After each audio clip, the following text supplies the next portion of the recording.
راہ دین کی۔ بسم اللہ الرحمن الرحیم۔ شروع اللہ کے نام سے جو نہایت رحم کرنے والا ہے۔ السلام علیکم ناظرین، امید ہے آپ سب خیریت و عافیت سے ہوں گے۔ اللہ پاک سے دعا ہے اللہ پاک آپ کی جائز خواہشات کو پورا فرمائے، آمین۔ تمام ناظرین کو راہ دین چینل میں دل کی گہرائی سے خوش آمدید۔ ہم کس جرم میں اپنی انسانی عظمت و روحانی بلندی اور پیشوائی کے اس درخشاں ورق کو بھارت کی قومی تاریخ سے خارج کرتے ہیں، اور کس قصور میں اپنے نوجوانوں کو ان کے کارناموں سے محروم رکھتے ہیں۔ آج بھارت میں اس دور کو نظر انداز کرنے کا عمومی رجحان پایا ہے۔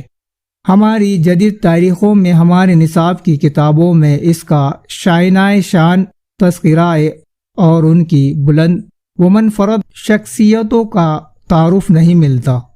اس سے معلوم ہوتا ہے کہ ہماری حبول وطنی، ہمارے نیشنلزم ابھی بہت کچھ کمی اور خامی ہے۔ بدقسمتی سے آزادی وطن کے بعد ہمارے ملک میں یہ کھیل کھل کر کھیلا گیا ہے۔ مادر وطن کے لیے لاجوال قربانیاں پیش کرنے والے مسلم ہیروز کو نظر انداز کر کے تصویر کے صرف ایک رخ کو واضح کرنے کی کوشش کی گئی ہے۔ اس کار جست میں ایسے افراد اور تنظیموں کو بالادستی حاصل ہوئی جن کا وطن کی آزادی اور تعمیر و تاریخی سے کوئی تعلق کبھی نہیں رہا۔ یہ تنگ ظر سیاست شاید یہ بھول گئی کہ کائنات انسانی میں سب سے طاقتور شے ہے سچائی، جسے جس قدر دبایا جائے وہ اور زیادہ شدت کے ساتھ ابھرتی ہے۔ بھارت کے تاریخ آزادی کا سب سے بڑا سچ یہ ہے کہ اس کا آغاز ایک مسلمان بزرگ، عالم باعمال، مفکر انسانیت، مفسر حق و صداقت اور فقر قوم وطن کے فکری جہاد سے ہوتا ہے، جس کا نام ہے حضرت شاہ ولی محدث دہلوی رحمۃ اللہ علیہ۔ آپ کا فرقی جہاد ایک انقلابی تاریخ کی صورت میں بھارت کے بے جان قلب میں روح حرت بن کر دنیا کے سامنے آیا۔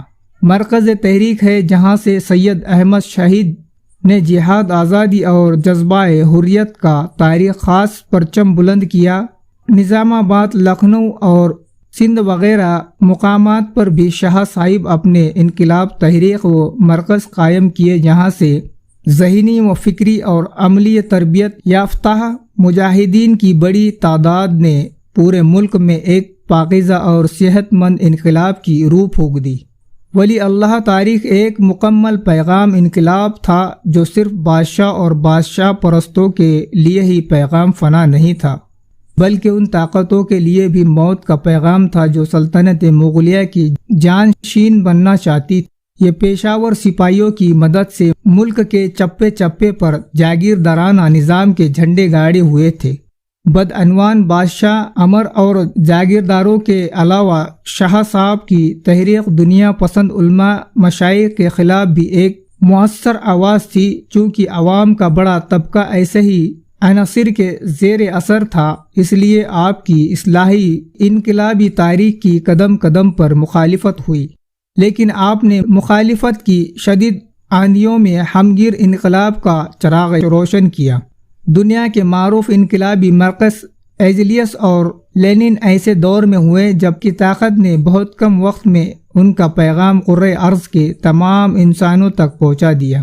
لیکن جس وقت شاہ صاحب نہ صرف بھارت بلکہ پورے عالم انسانیت ملوکیت سے آزادی اور حریت انسانی کا پیغام دینا چاہ رہے تھے، انہیں ایسی سہولتیں میسر نہ تھی۔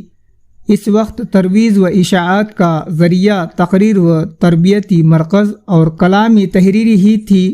دلی پر مرہٹوں کی یلغار، ندیم شاہ کا خوفناک قتل عام، پانی پت کے میدان میں احمد شاہ ابدالی کی مرہٹوں کے خلاف فیصلہ کن جنگ عظیم جیسے طوفانوں سے گزرنے والے شاہ صاحب نے اپنے انقلابی نظریات کو کبھی ترجمہ قرآن کریم کے رنگ میں پیش کیا، کبھی تصور روحانیت اور اسلامی فلسفہ کو وسیلہ اظہار بنایا، اسلامی تاریخ اور سیرت صحابہ کرام کا سہارا لیا، لیکن اس احتیاط کے باوجود آپ اور آپ کے جانشین قاتلانہ حملوں اور وحشیانہ سزاؤں سے نہ بچ سکے۔